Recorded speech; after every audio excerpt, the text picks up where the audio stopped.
Well, welcome in once again, everybody, to another spectacular edition of the 19th Hole Podcast for Golfers. I'm your host, Dennis Silvers, and we got to thank you for tuning in on whatever platform you might be watching us on. And we've got a wonderful, wonderful show for you in store today with a wonderful, wonderful guy, probably a name very, very familiar to a lot of our audience. Anyway, we hope you're getting out a chance to play some golf. The weather here in Las Vegas, again, questionable, decent, wind, whatever. Spring just doesn't want to spring here for some reason, but you get some days that are relatively decent if you dodge the raindrops and, the cold wind, whatever, but that's here. So it's going to get better pretty soon. We'll get back into spring, and then the season I like, summer, where it's nice and hot. Anyway, we got some good stuff going on in the world of golf. We got the match play going on, which is always very interesting.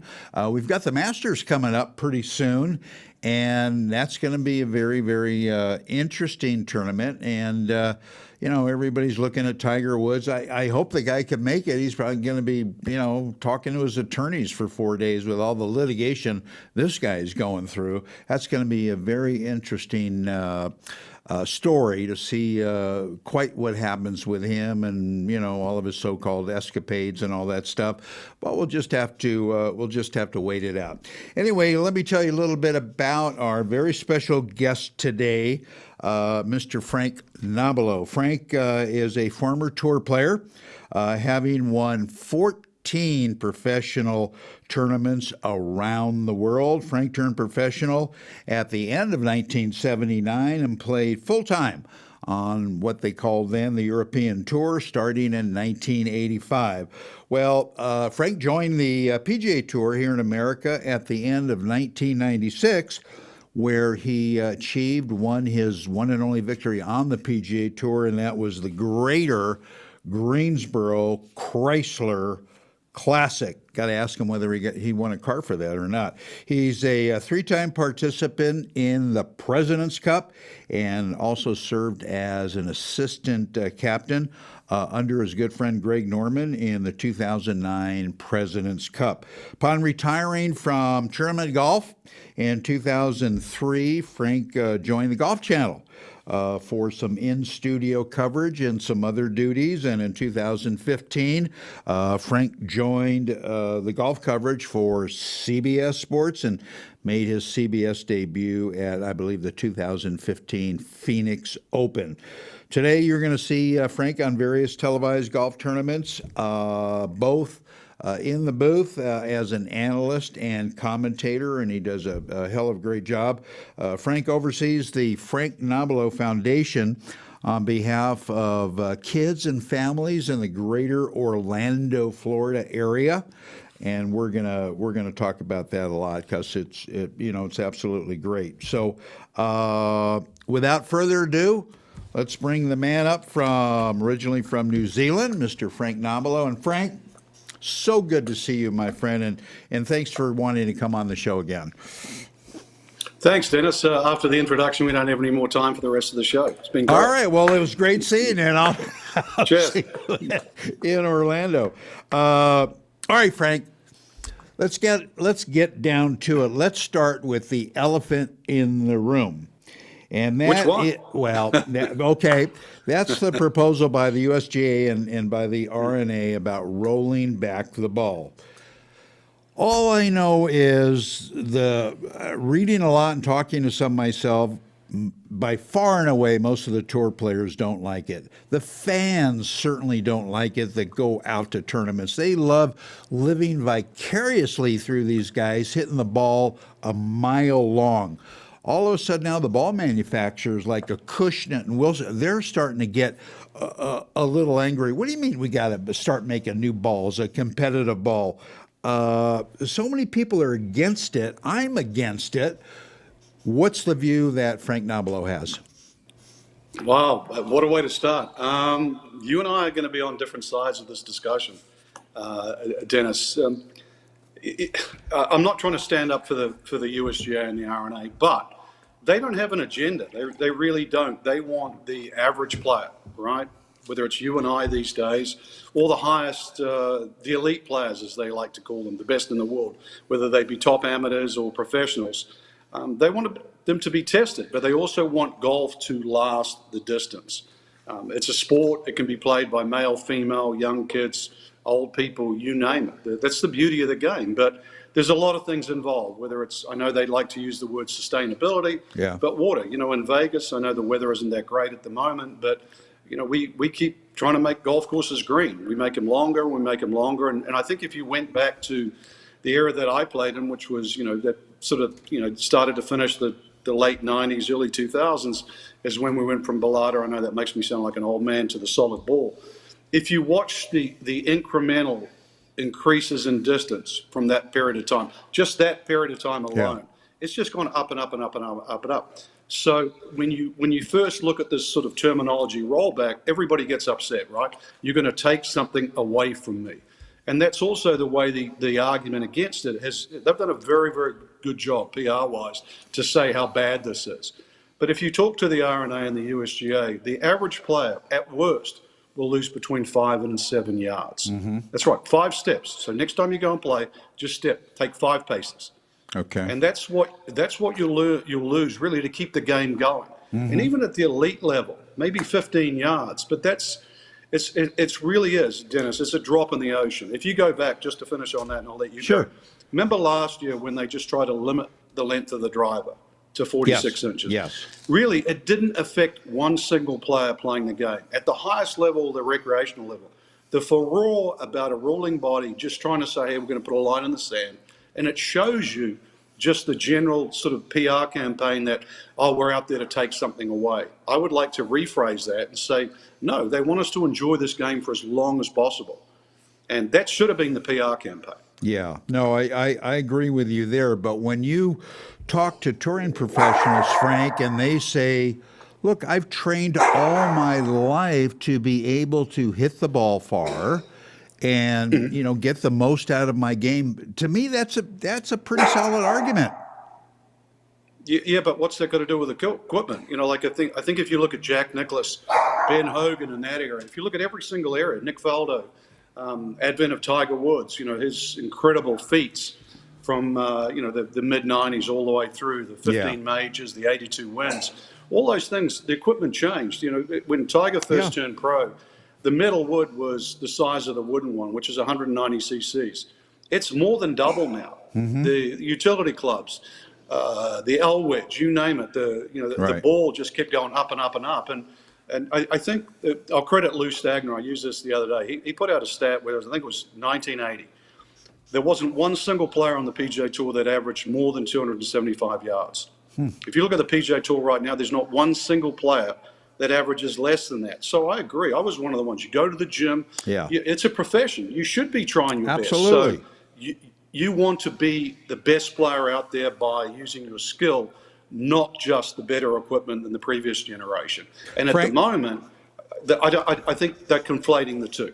Frank, can't you offset that? And I have said this for years. Design a golf course. I think tour professionals get in trouble when they have decisions to make about how to hit a certain shot. Can't you design a golf course, though? Narrow the fairways, grow the rough, the greens complex, maybe a little bit tougher. You've actually got to move the ball, even though it's tough to do with a modern ball today, to actually shape the ball. Don't you think that would slow these guys down a little bit, and they'd have to use a little bit more course management?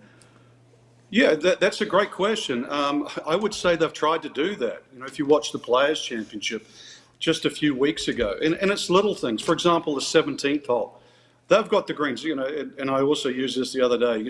I know Brandel and I, when we used to work together, we had our moments and that. But there was one thing. I think he said it at Oakmont, and he said one of the worst inventions ever in golf at any level was the stimp meter.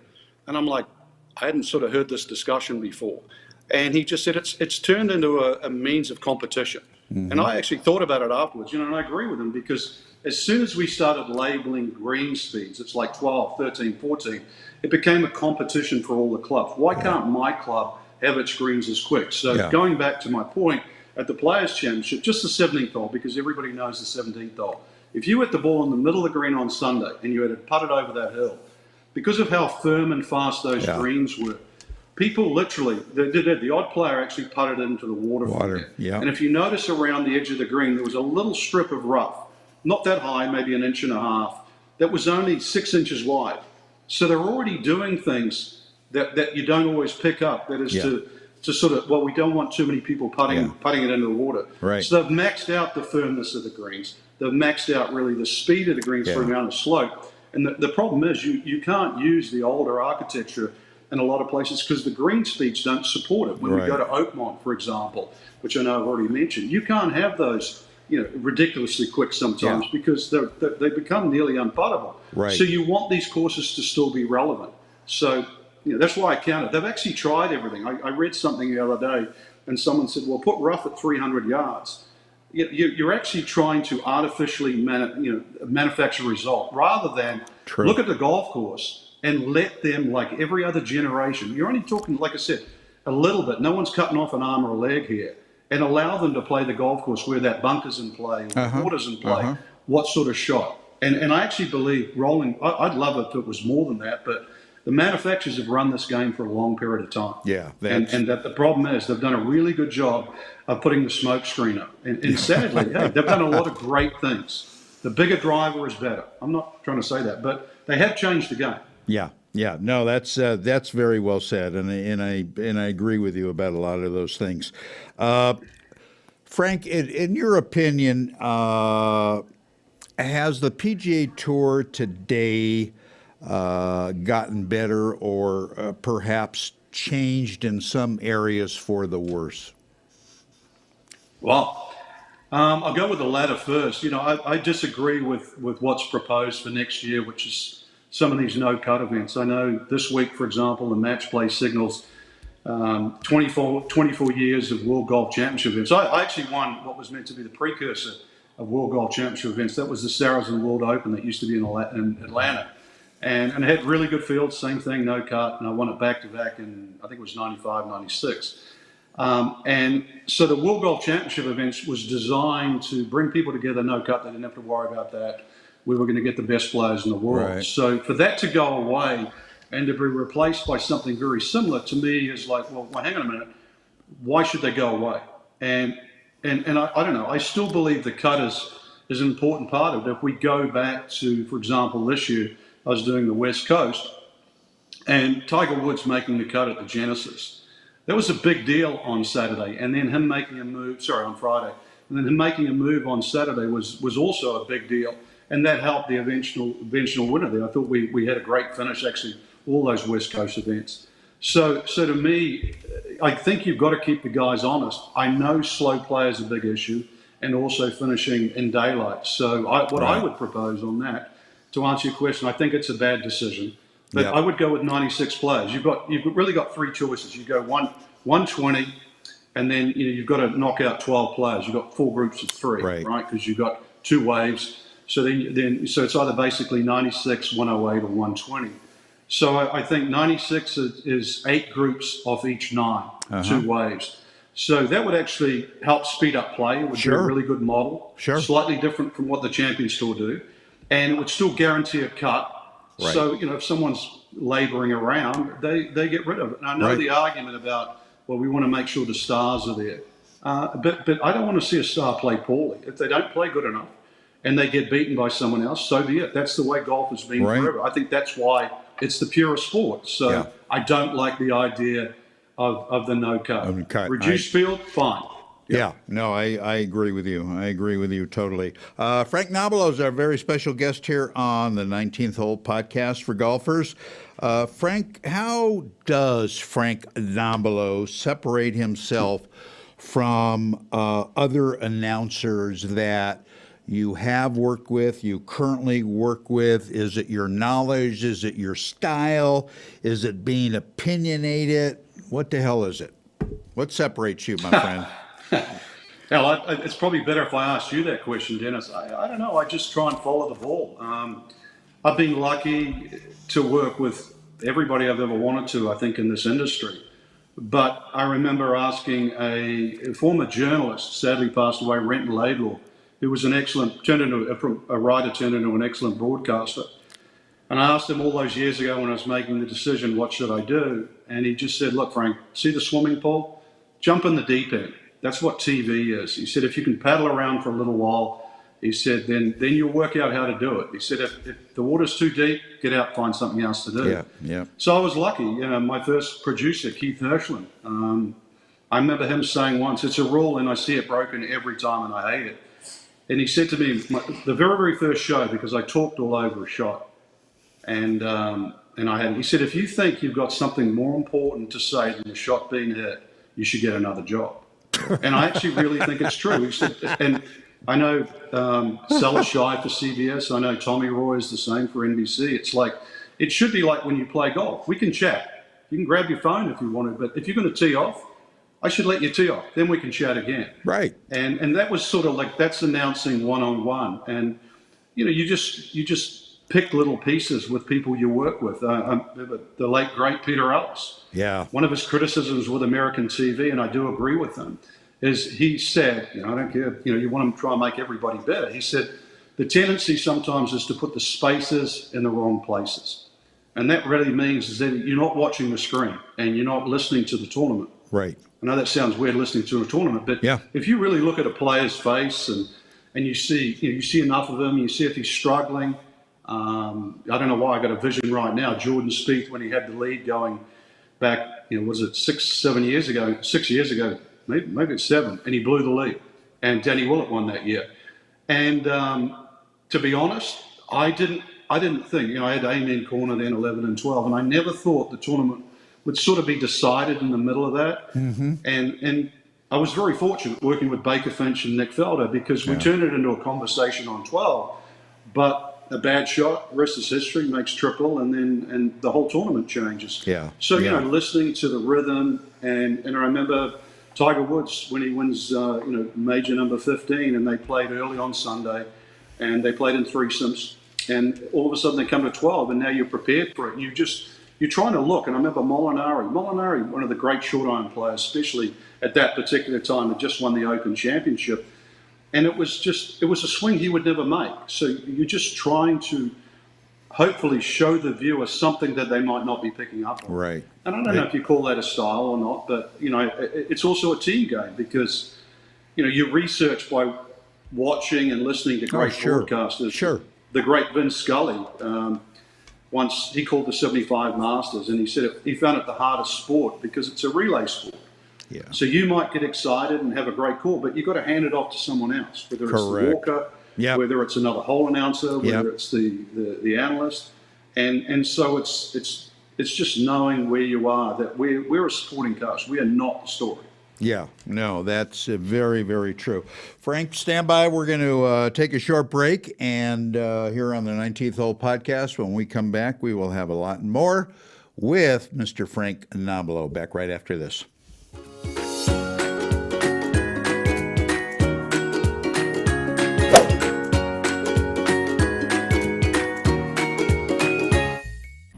Everybody, my name is Dawn Anderson and I'm the CEO of Florida Golf Life, and I'm here with my partner, the CE Show, Alan Van Valkenburg, and we're here today to talk a little bit more about our company and to let you know who we are and what we do.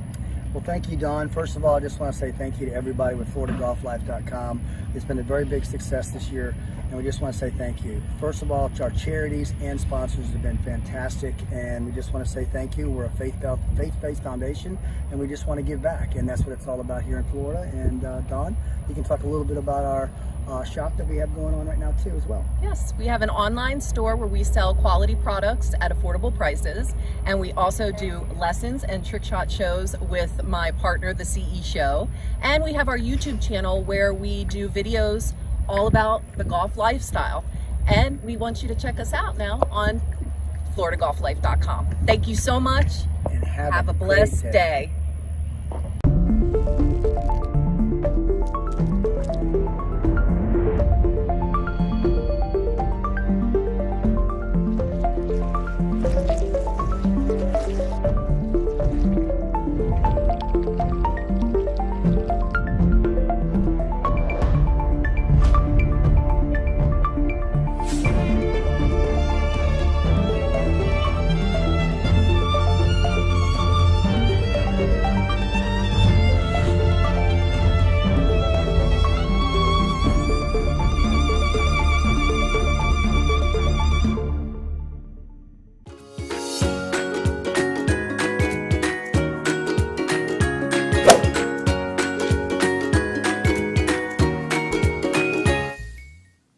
right, welcome back, everybody. We're going to continue our conversation with Mr. Frank Nobilo.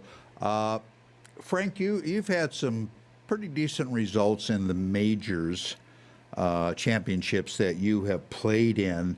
I've actually got two questions for you. Let me start with this one. How did you prepare for a major as opposed to a regular tour event? Secondly, I know if I was a professional player, a tour player, yeah, it's great to win majors. That's what everybody's trying to, grab the brass ring. I don't know. I think I'd rather have 50 tour wins and no majors than one major and maybe 2 tour wins. How do you see it? Wow. Good question. Majors, they are a huge deal, but it's weird. I had this conversation with Steve Sands and Podrick Harrington at the Valero, Texas Open one year. We were just having dinner there, and I was saying to Podrick, because he has 3 majors, I don't have any, and to me, it puts you in the history books. Mm-hmm. That's why it's so important. I know we hear the name legacy, the word legacy bounded about. Over the last 12 months, that seems to be the popular sort of word. But really, it's just history. You really, forever and a day, you're part of golf's lore, basically. Right. And then he goes, but what about 59? And I'd never really thought about it. And he goes, because there's less 59s than what there is major champions. Mm-hmm. But I think the answer is sort of the same. You're in a unique club. And I got close and, I had a chance in 3 consecutive US Opens. And you get to see, play with the champion once in the final group. All right. That was Ernie Els in 94. Davis Love probably should have won in 95, played with him on the Sunday. And but he got his major. And it's just, you are elevated into a different era. And you even look at Augusta, for example, the dinner that they're going to have in a couple of weeks. Yeah. That special round table, that's it. That's really, that defines the eras and all that. So for someone that never picked up one of those trophies, to be honest, Dennis, I've never touched one. And because I always thought if you didn't earn the right to, you shouldn't touch it. That's just a little crazy, thing that I always had because I love the game. I really do. Mm-hmm. And I think if you're good enough to pick up one of those trophies and, you belong in the history book. So I don't think it's overrated. I think one of those, it just puts you in a different thing. I don't think you can swap for X number of tour wins or whatever the case may be around the world. They're just a different league. Yeah. And it doesn't matter what language you speak, where you come from or whatever. Everybody knows what those 4 stand for. Do you try harder? Do you practice differently? Is your mental outlook a little bit different? Really, because, Frank, week to week in the regular tour events, these players are damn good. I mean, they can all golf their ball. And you've got to be prepared, just like in the U.S. Open or the Masters or whatever. How do you separate those two? Yeah, well, it's not that you separate them because it's not like people try less, so to speak, in a regular tour event. It's just only a few deal with once everything's ratcheted up. Because when you go to a major championship, they're just bigger. Even the build out, the media circus around them. Yeah. They're a big deal. So the hardest thing with the big championships, when you do get in contention, there's nowhere to decompress or just to take a step down. Yeah. So the best at it, I remember talking to Jack Nicklaus because my surname is very similar, and I've used this actually with him last year, and I was sort of sitting there trying to come to grips playing in a major championship, and it's tough. And he was looking at me and he goes, sort of, what's up? And I just I don't know why I even said it, but I said, I'm nervous. And he just looked at me and says, isn't it great? You wouldn't want to do it any other way. And they were just prepared for that. So when you say your preparation, the best are aware of how uncomfortable, that's the way I would put it, how uncomfortable it's going to feel. And they're brave. I know, I'm not dismissing people that fight for our country. It's a different form of bravery. It's just they're not scared to put their talents on the line. Right. Maybe that's a more polite way of putting it. Yeah. And you can easily say, well, surely everybody does it. No, sometimes people play safe. I know I did at times. You think, well, I'll wait for the next hole. And you don't trust your talents. So Very rarely does someone win one of those things, a fluke. They might only win one, but they were prepared to just do something that nobody else was. So, like I said, they trust their talents at the particular moment, and they leave it all out there. Yeah. And they're not necessarily scared of failing. Right. So to answer your question about preparing, it's more accepting, I would say, than anything. You're still trying to do the same things. If it's a long course, short course, maybe you've got to work more on your driving, short game, whatever the case may be, greens quick. You do all those things like you would prepare any other tournament. But mentally, what you're putting yourself through, accepting that the week is long. People lose weight too. That's never talked about. Wow. The fact that you don't eat normally is good. Wow. You don't hydrate as well. Yeah, you go through the mill and that. But it should be that way. They should never be easy. They should always be difficult. And it is pressure personified, and I could only imagine. Well, let me ask you this, my friend. You won the New Zealand Amateur at the tender age of 18. Do you have the same kind of pressure then as you did trying to win at Greensboro?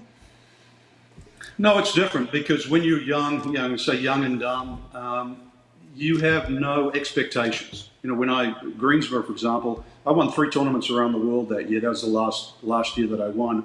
I got diagnosed with inflammatory polyarthritis the same year, which was basically, your career is going to end very, very quickly. But for me, I was more resentful of the fact that people said, and a lot of, Tommy Fleetwood would be the same. He's won elsewhere. His name just pops in. But, I'd won the Saracen World Open, 95, 96. That was on American soil.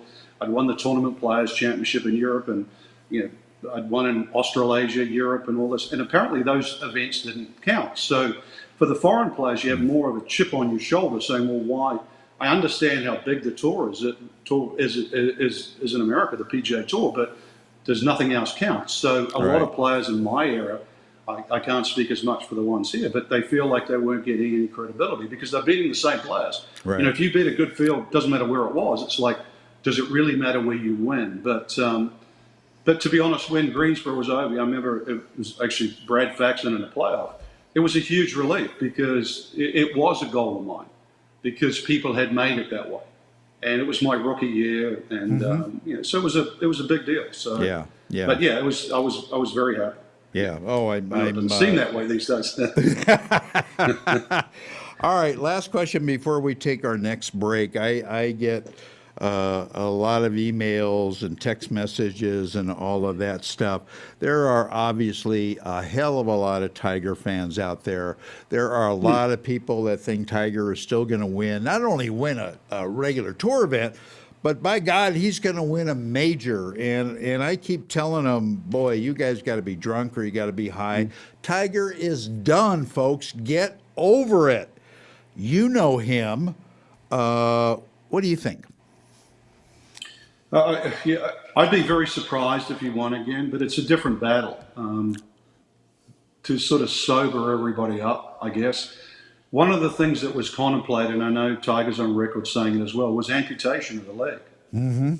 And that's still not off the table, to be brutally honest. So what he's trying to do is, it's a different accident to Ben Hogan.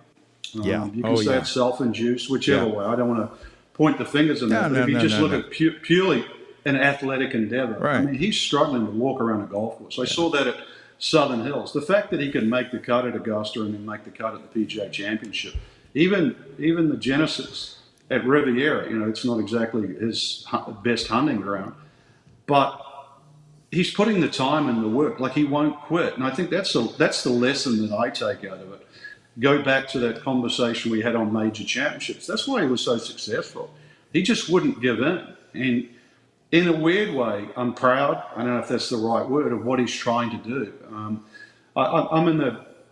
I think you have to say, I don't think he would win, because I know you can never say never, but if you don't say that and he were to win, I think you diminish that result. Yeah. So I think you have to sober the conversation up and say, I don't think he's really got a logistical chance of winning.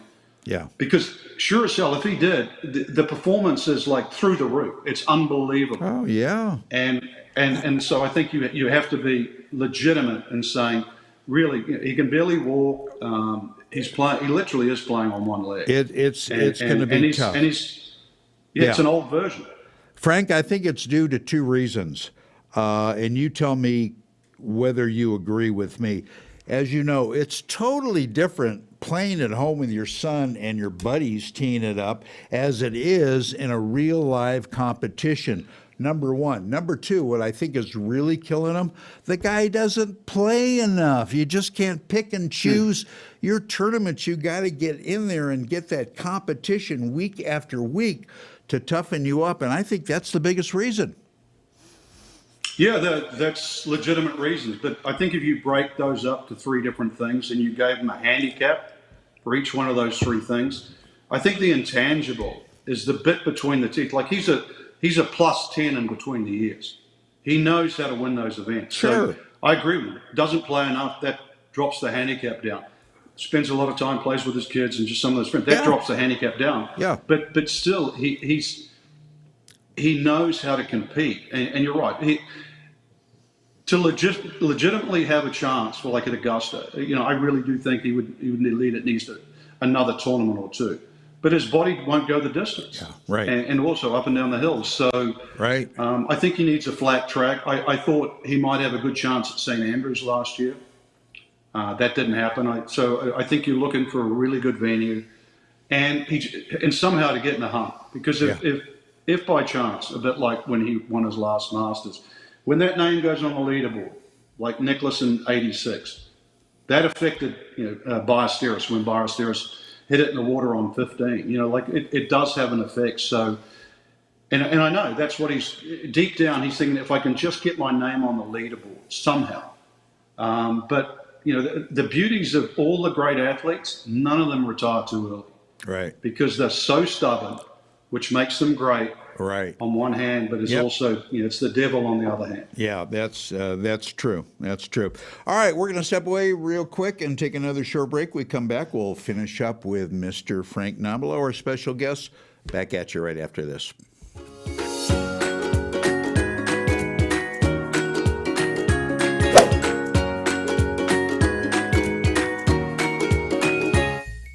One of the perks about being in golf media is that I get to try every club ever made. Of course, like most things, some are better than others.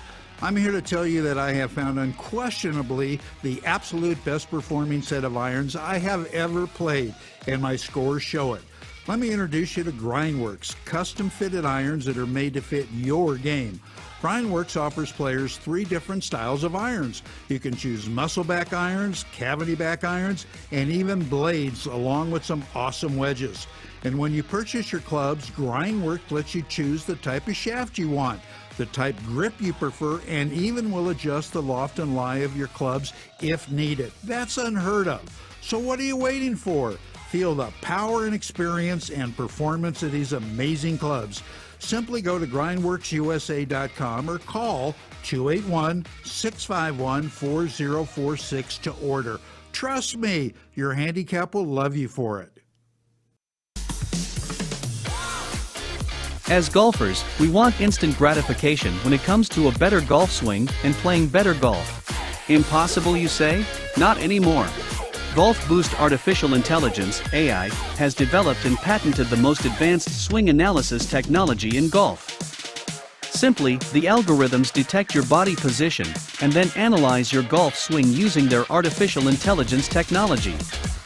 The AI captures all the relevant data from your swing video and then presents you a personalized lesson. Golf Boost AI is the ultimate swing analysis and virtual instruction system for golfers of all ages and abilities. This sophisticated software takes into consideration your height and build, playing level, and returns the ideal solution for your swing. Bottom line, Golf Boost AI is an incredibly convenient and cost-effective tool for golfers to improve their swing. Go to golfboost.com and check it out. The app is free to download and try. Visit golfboost.com today.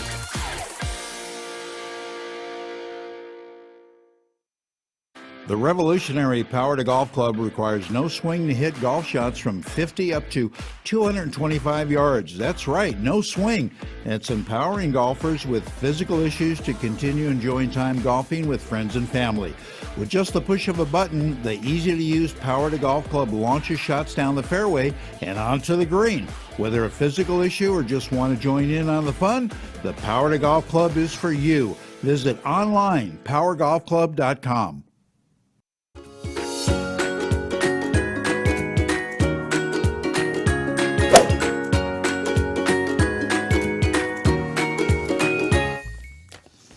All right, we are back, everybody, and going to finish up with our special guest, Mr. Frank Nobilo, who is a golf analyst and former tour player and a lot of other things. Let's get rid of the other elephant in the room, Frank, and talk about your buddy Greg Norman and talk about the LIV Tour. What do you think is going on there? How do you accept it? There's a lot of people that are starting to like it. There are other golf traditionalists, like the guys I play with, that don't concede a 6-inch putt for me, but they don't like the music. They don't like these guys playing in shorts. They don't like the teams, whatever. What's your opinion about it? I've got to be honest, I'm a traditionalist as well, so I guess that there's a certain amount of bias in that. We hear this, Dennis, we hear the name Grow the Game, and I know that was bandied about by my former comrade. I choose those words wisely. But it's changed. I really think, and I've said this to some of the LIV guys that I know and still know, because they're trying to sell me on the team concept, and I thought there was a really good chance to use this vehicle and this money to try and help grow the game. But sadly, it was turned into a turf war. I think there was a great opportunity. For example, the event that's going to be in Adelaide, I think that's going to be a huge success. The Australasian area is starved. I grew up in New Zealand. We used to have more tournaments than the Australian Tour did. And we got sucked under the Australian umbrella and we were diminished. Yeah. The same thing, Europe really hurt Australasia. The PGA Tour hurts Europe. I realize that's the nature of the beast. So LIV comes in, and I really thought there was an opportunity to sort of reignite some of these areas, because you have literally like the Moscow Circus, right? Where you just pick up your 48 players and put them on a plane, and you could go through the Far East, golf starved as well, certain places in Europe, South Africa, actually other places in Africa as well, and Australasia. And I thought they would be really well served playing their 14 events around the world. Then after 4 or 5 years, I think it would be better received. It would also be on a different time zone, because at the moment you've created a turf war. So that means we can't agree, right? You've got to be on one side of the fence for the other. But I think the viewer is at a disadvantage here, because whether I like it or not, I think you've got to allow the viewer to choose. So if for example you played in a different time zone, they could watch it without having to flick back. It wouldn't hurt the PGA Tour. Yeah. And if anything, it would help the LIV product, and we could decide properly. But sadly, in my opinion, I think Greg's biggest mistake was the vendetta with the tour that dates back to the 90s. Yeah. And hey, we're going to fight on the same turf. So I don't blame the PGA Tour for fighting back. The worst thing is the lawsuit. If the players want to go, I've thought long and hard about it, Dennis. If I was in my mid-40s and I was lucky enough to be given the opportunity, could I honestly look myself in the mirror, put my hand on my heart and say I wouldn't do it, I wouldn't take the money? I can't answer that question properly. I really can't. So if I can't answer it, I don't expect the other guys to do it as well. But when you leave, number one, either don't expect to come back, but don't sue the tour that actually helped build your name in the first place and gave you the tools to be able to go and take it. So that's my take on it. don't you think? I don't think two wrongs make a right either. No, and I agree, but don't you think, they are, quote, independent contractors. They have a right to go where they want. Tiger, when he would go over to Europe or wherever, Asia, get big appearance money, as do some of the other players. And they want to compete and go, yeah, I'm playing a hell of a lot fewer events. I could spend more time with my family.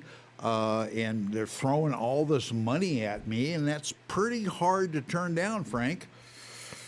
Yeah, I don't, like I said, I don't blame them for taking the money. I don't like the bullet point notes, like for the first event, I'm spending more time with my family, right? But then they're playing in Asia this week, and they'll go around the world and play additional events. So, yeah, just tell the truth. Say, look, I was offered something that is going to change my life. That's why I'm going. Do it. And I respect the guys. For example, Harold Varner, I dearly miss him. And he's one of the few that just laid it down the line. He said, this is generational wealth. It's a great opportunity. He was truthful about it. Yeah. I don't think you have to fall for the marketing point. So I think that when people are disingenuous, people see through that. The different product, let people choose. Yeah. It's like when Fox got involved with TV, and it's the same type of thing as a turf war. How dare Fox get involved, with golf? But if you look at CBS, where I work, and obviously NBC, if you're good at your job, number one, you shouldn't really be scared about it, but you should always be looking at ways to improve. Right. And I generally think golf broadcasts have actually, I know everybody worries about commercials, but if we can sort of skip past that a little bit because people pay the bills to try and get it on the air for free, is that we benefited because it made people look at their broadcast. We got drones since then. We got different camera angles. So you do benefit from competition. And look what the tour's already tried to do now. Obviously, I think the players are making more money than that's not stating the obvious, more than they ever have. Also, right, relative to other sports. Absolutely. Relative to the size of our media market, it's out of proportion. Yeah. I don't think it's sustainable. Yeah. I totally agree. All right, let's turn to something very important. First of all, how's your wonderful family? Very good, thanks. Yeah, my daughter works on CNN. Very proud.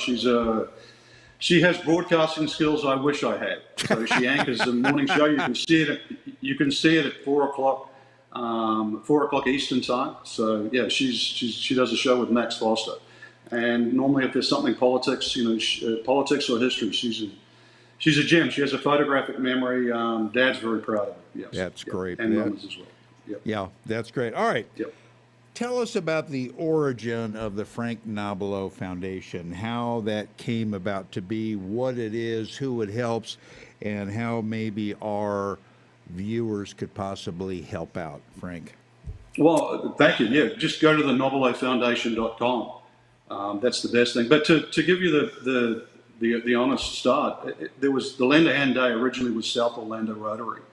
And my wife, Selena, she's incredibly philanthropic. She's the workhorse in the family. And, we had some friends and they said, come along, tag along. Could you help us? So the first thing we did really was to bring it to Lake Nona where we live and, members of the club here. Right. And to try and change the event, to sort of upgrade it. And we just celebrated 20 years. But really it's to help underprivileged children in our community. And as we've got more successful, then you raise more money. But it's very community based, so I don't pay anyone to play. I don't play, touring professionals or what. It's very much community orientated. Yeah. And we also have our shopping for Christmas. So what we try and do is take kids, and we're thinking of upgrading the money because 20 years ago, $100 per kid seemed a lot more money than what it is now. Yeah. But you shop with a volunteer, so we need volunteers for the shopping. We get Target opens at about 6:00 in the morning. And so they're ushered in. It does two things. I think it helps some underprivileged children realize to have faith in their fellow man, so to speak. An educated society is always a better society. We also have mentors. We assisted a Title I school called Cypress Park Elementary. So we have members from the club here that go along and assist in math or reading and already made those scores move. So we try and help at a lot of different levels. But I show up. My wife does so much work. And for her, it's a 12-month job with her. She calls them Mustang mentors.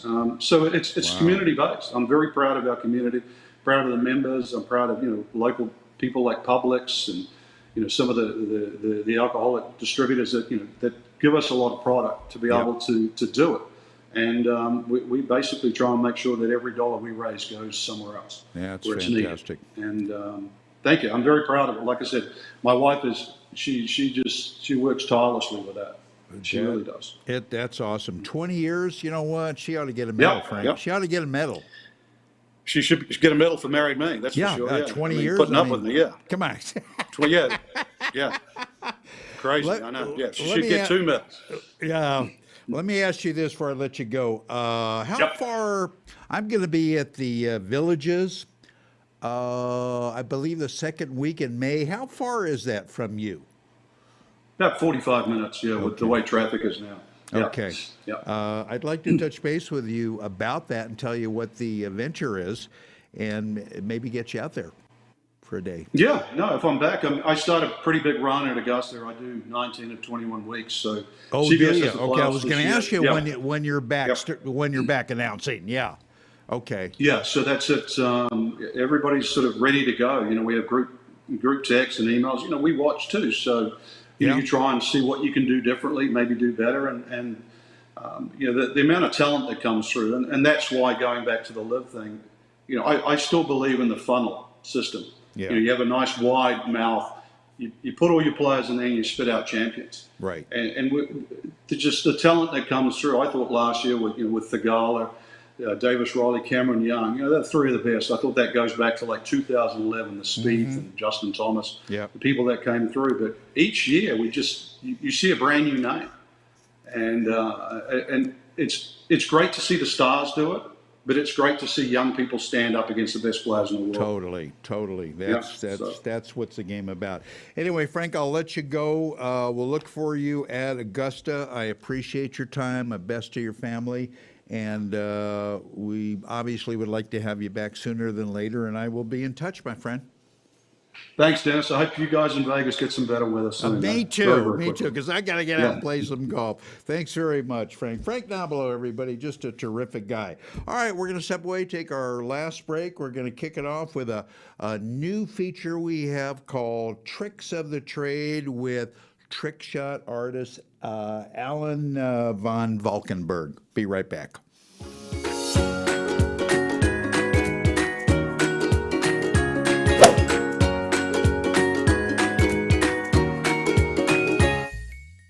Hello, everybody. It's Alan again with FloridaGolfLife.com. First of all, I want to say thanks to all our subscribers today for joining us, and I just want to say thank you for that.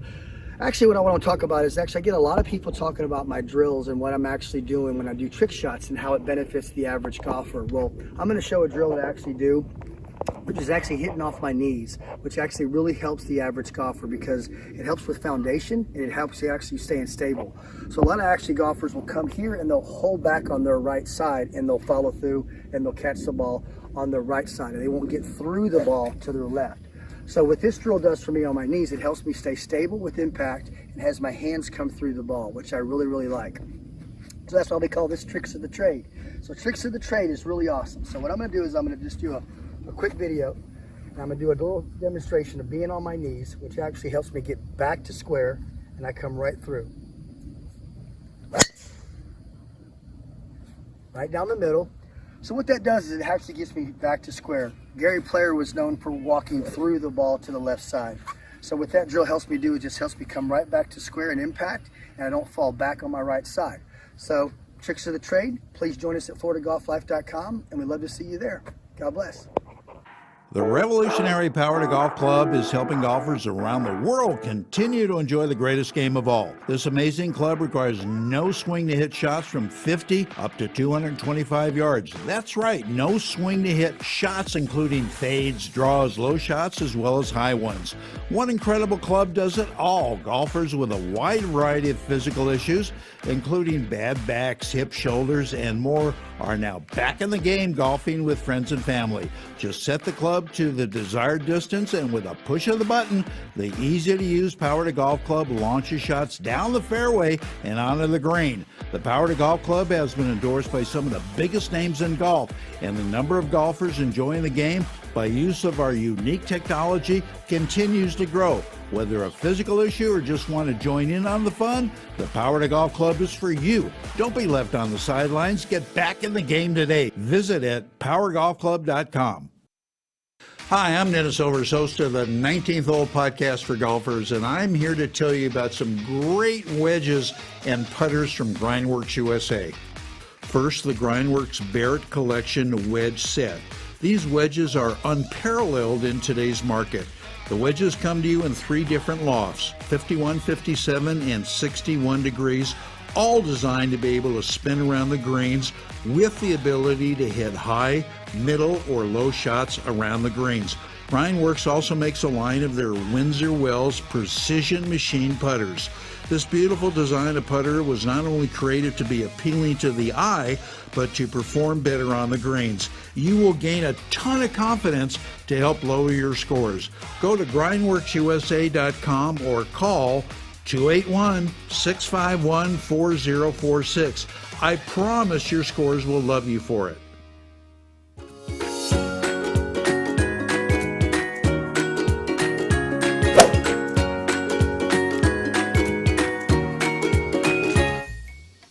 All right, that's going to wrap it up for another edition of the 19th Hole Podcast. I'm your host, Dennis Silvers. I want to thank Mr. Frank Nobilo and thank our title sponsors, Encore Golf and Grindworks USA, and everybody. Hope you enjoy the show. We've got a really good one for you next week, so same time, same place. Make sure you tune in. Until then, so long, everybody.